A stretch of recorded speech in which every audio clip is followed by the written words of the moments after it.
Hindi naman pwedeng magbotohan ng Kamara para puwersahin ng Senado gawin ng isang bagay na ayaw gawin ng Senado. That the trial will happen on the 20th Congress because they can decide. In the ordinary course of events, it should. Unless, magkaiba yung tutuloy kung gusto nila sa tutuloy kung ayaw nila. Hindi tutuloy kung ayaw nila. Magkaiba yun. Bakit magkaiba? In the ordinary course of events, it should. Unless they decide otherwise. Sir, pwede bang mag-decide na hindi? Kasi constitutional duty ng Senate. Kung hindi sang-ayon yung isang panig sa gagawin ng Senado, malaya silang makakaakyat. Ganun naman yung sistema natin, di ba?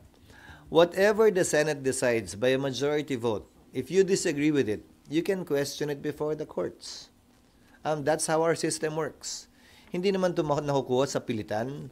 Hindi naman pwedeng magbotohan ng Kamara para puwersahin ng Senado gawin ng isang bagay na ayaw gawin ng Senado. At kung sa tingin ng isang panig, may nilalabag kaming batas o probisyon ng saligang batas, karapatan nilang umakyat sa Korte Suprema at questionin ito. Pero sa ngayon, puro posibilidad lang yung pinag-uusapan at tanong ninyo. Sinasagot ko na nakita natin nangyari yan noon. Sa kalagitnaan ng impeachment, di ba? Noong panahon nga ni Pangulong Estrada, nag-withdraw yung prosecutors. Natuloy ba ang impeachment? Hindi. Sa dulo, in-archive na nga lang yun kasi ayaw na magpakita ng prosecutors.